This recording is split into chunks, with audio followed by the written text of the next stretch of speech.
The Morning Mashup Show. You gotta tell us what you're doing, girl. You know we're gonna hook you up. That's how we do. I love you guys so much. Yeah, and, well, congratulations. Thank you. UNICEF ambassador. Whoa. That sounds important. Look at you. I'm very excited about that. So tell us about this, Angie. Ambassador Harmon. Doesn't that sound wonderful? Ambassador Harmon, tell us about your new endeavor. Well, of course. Yes. The way that I got with UNICEF was I lit the snowflake that's out on 57th, 59th.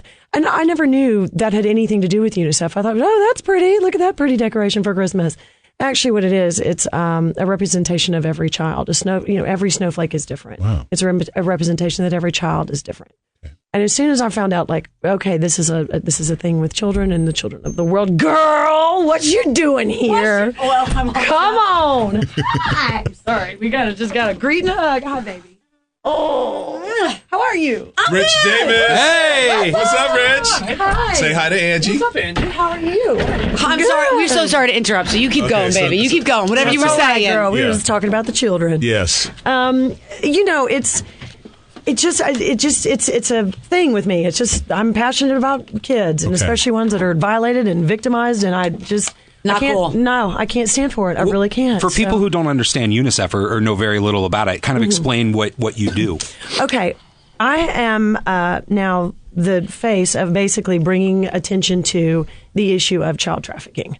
And it is, child prostitution, children working in grueling environments. I mean, it's all the way across the board, and it is worldwide. And when I say worldwide, I mean that it is also here in this country. Aren't Demi Moore and Ashton Kutcher, weren't they heavy into this I think cause? So. It might be a different charity, I think but it was the same a different cause. charity, yes, and it was all about. I can't remember. Yeah, because I remember that I always see them tweeting about child trafficking and how horrible and how they're trying to stop it. Oh, I mean, it's absolutely hideous. It's disgusting. Yeah. I don't know. I mean, let alone I get weirded out when people don't want to take care of their own kids, let alone do this type of stuff to their kids. Well, and I'll tell you something. I mean, with the research and stuff that I've been allowed to do with UNICEF, the things that I've found out. I mean, most children, whether it's an 8-year-old in Guatemala or a 13-year-old here in America, I mean, they'll leave their own homes on their own. Out of, because there's violence or something happening at the home, violence or abuse usually. Right. If you want to take, an American case, there's a 13-year-old girl that leaves her home because she's either being abused or, violated in some way, whatever. Right. And she heads out on her own. And this is where these traffickers sort of fish. They fish in these pools of migration and mobility and all these little children who are vulnerable already. And they go in and they snatch them up. And then the next thing you know, you've got a 13-year-old who's having to, be a prostitute at a truck stop, which is everywhere across this country. 13-year-old girls are, walking in between these trucks and having to perform sexual acts for money in order not to get, the hell beat out of them and to survive. And it's just, that is a very real thing. It happens here all the time. We also have another problem that, we've got children that are coming from other countries are coming into our borders and they're being used as housekeepers. Yeah. That happens here. Oh, I saw a story about this on there was a documentary about and these people feel very trapped. Yeah. They have the ability to leave, but then after a while they feel scared to leave. Well, because look what they're going to. If they leave, I mean. Angie, I saw an episode like that in Law and Order when you were on it. Was it one of mine? Yeah, you were in it. It's my destiny. This expensive couple had this African-American child, and he was like the butler of the house. And wow, Angie, Not on my watch. No. No, sirree. No. All right, so where's some, give us some websites, or did you already? No. Okay, give so us some stuff here's people basically, well, I have to say. With your little notebook. I mean, I've got my notes, I've got everything. I have to tell you, the reason that UNICEF works is because UNICEF actually has a presence in, there are 196 countries. They are in 190. They're on the ground. And the beauty of it is they have relationships with each and every one of these governments. Right. These world leaders, when they have a meeting with UNICEF on, the chart for the day, they go. They go and they listen because they know that UNICEF is going to help that country. UNICEF is going to give them information. They're going to give them research. They're going to give them funds. They're going to do whatever it takes to help that country. For example, Cameroon just eliminated tetanus because of their relationship and their knowledge and their funding and everything from UNICEF. Oh my God, you know what? You just made me feel really bad. Why, you haven't got your tetanus shot? No, I got my tetanus shot. But all right, girl. When I'm mad at somebody, I think they're being a jerk. I say, I hope you step on a rusty nail, hoping that they'll get tetanus. Well, and in the meantime, like, because you do that though, because it's not a big deal in this country. But it's a horrible How mean of you, thing. Nicole, It kills to say people that. in Cameroon. Yeah. You know what I mean? So now Cameroon, as a result, with their relationship with UNICEF, they've completely eliminated it. Wow, that's now, great. and that's just a small little drop in what I'm trying to get out there. I mean. Okay. So basically, they'll go in and they'll strengthen the system. For example, we're one of the only countries that has social welfare. Like if you're in Cambodia and a child is beaten, nobody reports it. There isn't a social worker that comes and checks and like, are you not beating your child anymore? How fabulous for you. That doesn't happen because they don't have that. Yeah. So they go into, these countries and say, you need this kind of system that protects the children. You also need an education to stop the abuse by educating the parents that were abused previously. This is the things that they take care of. They also, for example, in our country, Polaris runs the National Trafficking Hotline. Okay. So UNICEF works with them. They've got all of their information on the website, which is unicefusa.org. Mm-hmm. And it basically, there was a point where I sat down with them and I was like, guys, this is too big. Like, how can I not do something? But also, I felt helpless. Because I was like, what am I going to do? I mean, we're going to go talk on some radio shows and do some TV awareness, and then what? Everyone's just going to walk past the TV and be like, great, Angie Harmon, yay. Yeah. You go for those kids and do nothing. I'm telling you, if you can just for a minute, look at the shirt that you're wearing. Look and see if it's been made by people that are being taken care of, or if there are people that are, being abused and they're, children, and it's really that simple. Wow. And on the unicefusa.org website, there's slaveryfootprint.org, which gives you all the information of what you would need. I mean, guys, this is like our wine. And by the way, I'm a fan of the wine, okay? Yeah, we all are. My wine, my vodka. I was like, what? Even my vodka?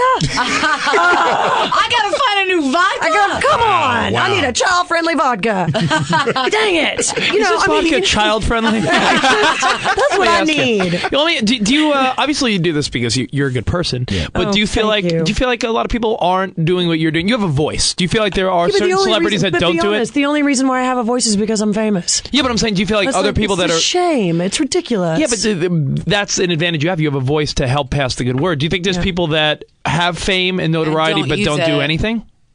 Well, sure, but I mean... Do you want to, She's not about to call names out. Rich, come on, man. Why are you trying to cause trouble? Let's call it some scumbags. Who's doing nothing? Who's doing nothing? But I think it just, all in their good time, I would hope. And, I don't know. I mean, I've just realized it was sort of like that line from Spider-Man, with great power comes great responsibility. I'm incredibly lucky and blessed to be somewhat successful at my dream job and what I've always wanted to do. Well, I'm certainly, going to let that pass through me. I mean, I can't just walk around tooting my own horn going, yay, Angie Harmon, woo, Yeah. I'm an actress. Who cares? We'll do that for you, honey. Oh, girl. Yeah. You know what I mean? Nicole would actually carry around a horn. Yeah. Here comes Like a Nicole. bullhorn or something. I don't care that I'm an actress. What I care about is that, I can team up with an organization as amazing as UNICEF and come with you guys and, and get it out there, because there is a solution. We can do something. It's so easy. Because I needed a pep talk. I was like, how am I going to do this? Yeah. Right. So you've got this, which is amazing. We're gonna tweet and Facebook all of this information because thank we you so love much. us some Angie Harmon. Ah, girl. But what else? You've got Rizzoli on Isles. What else is going on? Anything else exciting going on in your life? I just finished. I wrote a film, and I just finished directing like the 12-minute version of it. Wow. And it was so incredible, and so I just. When it's just that moment when you're like, I am born to do this. And it was amazing. And I've on my Instagram, I've put out some pictures. And there was I was just, I don't know. The actors called me the most enthusiastic director ever. Like a little kid. Oh my God. Literally at one point we have a shot that I started on a love scene on a table. Hello. And then I pan back through 5 rooms, go all the way out into the front yard, pause for 5 seconds. And then and we got it on the first take. Wow. And I ran through the house screaming, oh my God. Oh my God. I mean, it was and literally one of my best friends who was there was like, no, Angie, it sounded like this. Because as you took off, I was like, oh my God. Oh my God! Yeah. Oh my God! Oh my God! Oh my God! And as I ran back through the house screaming, and this crew, they don't know me yet, so literally they were sitting there like, Who is this crazy? Is she happy? Or is she going to kill us? What's happening? I don't understand. And it was, amazing. Wow. Amazing. It's just, it was so fun and wonderful. And so now I'm hoping, I can do more. Yes. And actually, UNICEF has a really, really powerful film called Not My Life. Glenn Close narrates it. Wow, love her. Yes. And she was funny at the Golden Globes. Did you watch the Golden Globes? I didn't see it, no, because I was directing. Angie Harmon, the director. Wow. Are you single-handedly going to bring back Baywatch? No. Is this just a rumor flying around out there? I swear. Okay, this is so funny, y'all. So we go and do the Mondo shoot, and it's all the international press. This is the only thing that comes out of 24 hours of international press. Will Angie Harmon bring back Baywatch? I don't know. Who really wants Baywatch to be really? brought back? Baywatch, okay, but Baywatch was a huge international show. I know, but the old one. But Nicole, think about it seriously. Okay, you know how TNT has done for Dallas? They brought the kids, and the kids are fighting, and it's the families. It's JR and Bobby all over again, and people were like, "Oh my God!" Okay, imagine if you did that with Baywatch. You bring back the originals, but then you bring back new hotters. Come on, that's huge. All right, if I was in it and I could put on that high-waisted bathing suit, high, by the way. No, but it wouldn't be. Now it would be little scrunch butt bikinis. It wouldn't be the high-waisted thing. Literally, but it would be like a thong now. Yeah, a thong and red pasties. Oh, yeah. And they're just bouncing around the. Seriously, the thong. But think about it. Huge. Oh, huge. absolutely. I agree. It would be fun. Do you think that before you leave, I could take a picture of your hand next to my hand? No, stop. And tweet Angie Harmon's ring and my ring. Your ring is beautiful. Just so I could because I'm in a fight with my husband right now, so so I can make him feel bad. Yeah. Can we do that? Well, should we by the way, what are you, freaking Wonder Twins? That's the 10-year anniversary, so I earned that. Oh, you earned that. Yeah. This was before he knew me. Have you ever gotten when you had your babies, did you get push gifts? Oh, push presents. Push presents. Absolutely. Every excuse to just get something. And I wear them all the time. You do? Bling. Yes. Hello. Oh, Angie Harmon. It's always the best having It's Ambassador Harmon. Sorry, okay. Ambassador Get it right. Harmon, my bad. Ambassador Director and Ambassador Harmon. I know. It was on my Twitter, TNT set up my Twitter, and I'm or Twitter, or whatever it's called. And I'm like, oh my God, it's official. You have to put writer, UNICEF ambassador, and director. On my little, whatever that's called, my profile. Your little bio, yeah. Yeah, my bio. I got you. Hopefully they'll do that. Wow. Angie Harmon on the mashup. Thank you so much. We love you so much. You guys. Thank Couldn't you. wait for the hugs that you tweeted you were going to give us. I know. Couldn't wait. We did them too, girl. You did. All right, Angie Harmon on the mashup. Thank you so much. The Morning Mashup, Monday through Friday, starting at 6 a.m. The Morning Mashup Show. Sirius XM Hits 1.